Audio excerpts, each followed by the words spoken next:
السلام علیکم سامعین، 18 جمادی الاخرہ اور 21 دسمبر ہے۔ خبر کا عنوان ہے مولانا محمد سفیان قاسمی دامت برکاتہم العالیہ کا خطاب۔ دراصل کل دارالعلوم دیوبند وقف کے محتمم حضرت مولانا سفیان قاسمی دامت برکاتہم العالیہ خانقاہ امدادیہ اشرفیہ تھانہ مول میں آئے تھے، جہاں آپ نے قاضی محمد طارق کی تدفین میں شرکت کی ہے۔ وہیں نماز جنازہ سے پہلے خانقاہ کی مسجد میں آپ کا خطاب ہوا ہے، وہ بیان پیش خدمت ہے۔ اس کے لیے ہم میرٹھ سے مولانا جان محمد صاحب اور خانقاہ سے مولوی شارق کے نہایت شکر گزار ہیں۔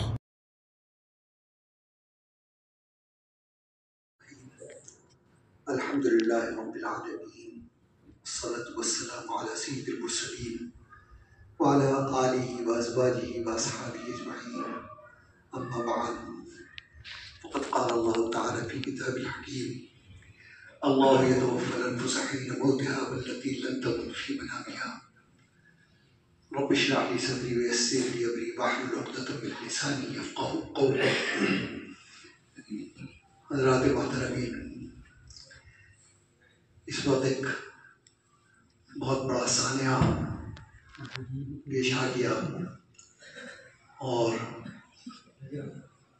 ہم سب کی بڑی محبوب شخصیت جناب قاضی محمد طارق صاحب رحمہ اللہ اس دار فانی سے رخصت ہوئے ہیں۔ انا للہ و انا الیہ راجعون۔ اس میں کوئی شک نہیں ہے، بہت بڑا ہے، لیکن بہرحال جانا سبھی کو ہے۔ اہل ایمان سے تقاضا یہ ہے کہ ہر چیز کی حقیقت پر نظر رکھیں، کیونکہ موت اپنے آپ میں غم کی چیز نہیں ہے، بلکہ نبی کریم علیہ السلام دعا میں اللہم حبب الموت الی من یعلم ان لرسولک، کہ اللہ ہر اس صاحب ایمان کے دل میں موت کی محبت ڈال دے کہ جو یہ یقین رکھتا ہے کہ میں اللہ کا رسول ہوں۔ دوسری چیز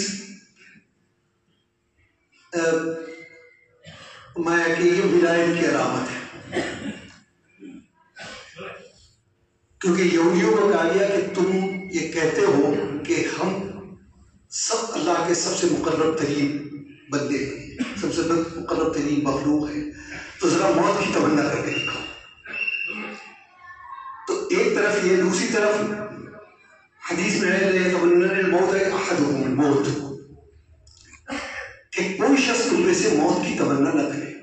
اب بظاہر تو دونوں حدیث میں اور دعا کے اندر تضاد ہے، لیکن دوسری حدیث کے اندر ایک لفظ ہے بِسُرٍ مَا نَزَلَ بِهِ، کہ موت کی تمنا کرنا ایک تو یہ ہے کہ اپنے اللہ سے ملنے کی تمنا، وہ تو ہر مومن کو کرنی چاہیے، اور ایک یہ کہ مسائل سے گھبرا کر انسان موت کی تمنا کرنے لگے کہ صاحب مجھے موت ہے، اس کو منع کیا گیا۔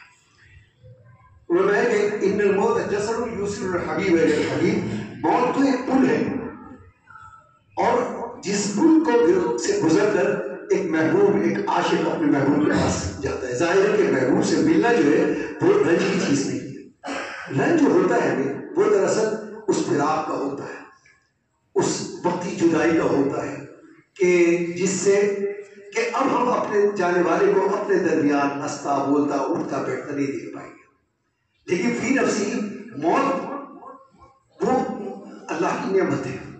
اسی لیے جب کسی کو کسی اچھے مقام پر موت آ جائے، دوران حج آ جائے، مینا میں آ جائے، مکے میں آ جائے، مدینہ میں آ جائے، تو لوگ کہتے ہیں کہ کیسی اچھی موت ہے، اللہ ہمیں بھی ایسی موت۔ اگر موت وحشت کی چیز ہوتی تو آدمی اس کی تمنا نہ کرتا۔ تمنا کرنا خود اس بات کی دلیل ہے کہ موت اللہ کی طرف سے ایک نعمت ہے۔ جس طرح سے زندگی نعمت ہے، اسی طرح سے موت بھی ہے۔ خلق الموت والحیات لیبلوکم ایکم احسن عملا، زندگی، موت اور زندگی اللہ نے پیدا ہی اس لیے کی ہے کہ انسان کی آزمائش ہو۔ ظاہر ہے کہ ہر چیز اپنے اس سے چلتی ہے، تو بعض اہل علم نے بڑی اچھی بات کہی ہے کہ ہماری زندگی جو ہے وہ صرف 2 دن کی زندگی ہے. 2 دن کی اس طرح سے ایک دن وہ ہے کہ جب موت ہماری زندگی کی حفاظت کرتی ہے، قدم پر قدم ساتھ چل رہی ہے، ہر لمحہ ہر پل ہمارے ساتھ. اس وقت جب کہ ہماری زندگی موت کی حفاظت میں ہے، دنیا کی بڑی سے بڑی طاقتیں مل کر بھی اس زندگی کو ختم نہیں کر سکتی. اور دوسرا دن وہ ہے کہ جب موت ہماری زندگی کو اپنی آغوش میں لے کر دوسرے جہاں میں منتقل کر دیتی ہے. تو گویا یہ انتقال ہے، اس لیے کہ انتقال ہو گیا اور یہ منتقل ہوتے چلے آ رہے ہیں. یہ کوئی پہلا انتقال نہیں ہے، بلکہ ہم مسلسل کچھ سفر میں ہیں، ہمارے انتقالات ہو رہے ہیں. ہماری نمود سب سے پہلے عالم ازل میں ہوئی، وہاں ہم نے ایک وقت گزارا، پھر اس کے بعد ہمیں عالم غیب کو منتقل کر دیا گیا. عالم غیب سے پھر ہمیں عالم الست میں آ گئے، عالم الست سے پھر انتقال ہوا تو عالم ارواح میں آ گئے، عالم ارواح سے پھر صلب مادر میں آ گئے، اور پھر بطن مادر میں آ گئے، پھر اس دنیا میں آ گئے. یہ جو ہم نے 50 60 60 70 سال کی زندگی جو گزار رہے ہیں، اس کی اہمیت وقت کے لحاظ سے تو اتنی ہے کہ ادھر بھی کروڑوں اور اربوں سال ہے اور ادھر بھی کروڑوں اور اربوں سال ہے. اس کے بیچ میں 60 70 80 سال کیا ہے؟ تو حقیقت کو اگر دیکھیں تو وہاں کچھ بھی نہیں. اور اسی حقیقت کا دوسرا پہلو یہ ہے کہ اسی 60 70 سال کی زندگی کے اعمال پر ہماری دائمی زندگی کی نجات و فلاح اور سزا و جزا کا انحصار ہے. تو ایک لحاظ سے یہ وقفہ جو ہے انتہائی قیمتی ہے. یہ ایسا ہی ہے کہ جیسے امتحان دیتے تو پورے سال تیاری کرتے ہیں، پورے سال پڑھتے ہیں، اور امتحان کتنی دیر کا ہوتا ہے؟ 3 گھنٹے کا، اور اس 3 گھنٹے پر پورے سال کا مدار ہوتا ہے. تو ہمیں ہر وقت یہ پیش نظر رکھنا ضروری ہے کہ منزل سب کی وہی ہے، فاصلہ کچھ نہیں ہے، بہت قریب ہے. کیونکہ عالم برزخ اور عالم دنیا جو ہے اس کے درمیان برزخ کہا ہی اسے جاتا ہے کہ ایک پردہ ہے بیچ بیچ میں، ادھر سے اس دیوار کو ادھر چلے گئے. اتنا فاصلہ ہے کہ جب تک سانس چل رہی ہے تو یہ جہان ہے، سانس رک گئی تو وہ جہان. پھر ہمارا رابطہ ہے، ہم ایصال ثواب کے ذریعے سے رابطہ ہمارا باقی ہے، ادھر سے دعاؤں کا سلسلہ باقی ہے. ہم قبرستان جاتے ہیں، السلام علیکم یا اگر تمہیں کہہ کے ہم مخاطب کرتے ہیں، تو فاصلہ نہیں ہے. کیونکہ جس عنصر کو ہم زمین کے اندر دفن کرتے ہیں وہ تو مٹی ہے.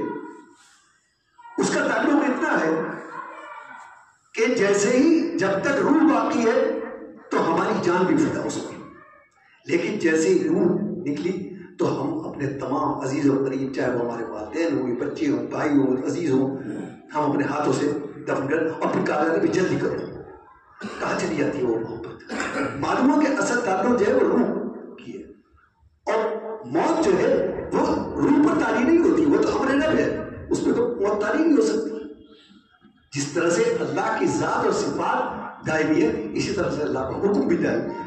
تو وہ یسألونک عن الروح قل الروح من امر ربی، یہ امر رب ہے، اور امر رب پر ظاہر ہے کہ موت تاری نہیں ہو سکتی. تو موت تاری ہوتی ہے جسم پر، اس جسم کو ہم مٹی میں دباتے ہیں. تو لیکن بہرحال ہمیں غم اس بات کا ہوتا ہے، ہمارے آنکھوں سے آنسو نکلے. جناب محمد رسول اللہ صلی اللہ علیہ وسلم کے صاحبزادہ محترم کی جب وفات ہوئی تو آپ کی آنکھوں سے آنسو جاری ہو گئے. تو کچھ صحابہ نے عرض کیا کہ رسول اللہ صلی اللہ علیہ وسلم آپ تو ہمیں صبر کی تلقین کرتے ہیں. فرمایا کہ آنکھ سے آنسو جاری ہونا یہ دل کی رحمت ہے، یہ رحمت کی علامت ہے. کیونکہ اسلام اعتدال چاہتا ہے، نہ تو آدمی اتنا سخت دل ہو کہ کچھ بھی گزر جائے آنکھ سے آنسو نہ نکلے، یہ سخت دل کی علامت ہے. اور یا پھر دوسرے کنارے پہ دوسری انتہا میں پہنچ جائے کہ اپنے آپ سے بے قابو ہو جائے. اس میں زبان بھی بے قابو ہو جاتی ہے واستو میں، اور انسان بھی. تو دونوں انتہاؤں سے منع کیا، اعتدال رکھا. آنکھ سے آنسو نکلنا وہ رحمت کی علامت ہے. بہرحال جانا ہم سب کو وہی ہے، منزل سب کی وہی ہے. بس ایک قافلہ رواں ہے، جس کی منزل آ گئی وہ اتر گیا. ہمیں دعا کرنی چاہیے اللہ تعالیٰ محبوب کے اور اعلیٰ علیین میں مقام کریم سے سرفراز فرمائے اور ان کے درجات بلند فرمائے، اور اس شدید صبر آزما موقع پر تمام ان کے اہل خانہ اور تمام اہل خاندان کو صبر جمیل کی توفیق عطا فرمائے، اور ہمیں بھی ہمارا خاتمہ بھی ایمان پر فرمائے. انہی چند باتوں پر اپنی بات ختم کرتا ہوں. آخر دعوانا ان الحمدللہ.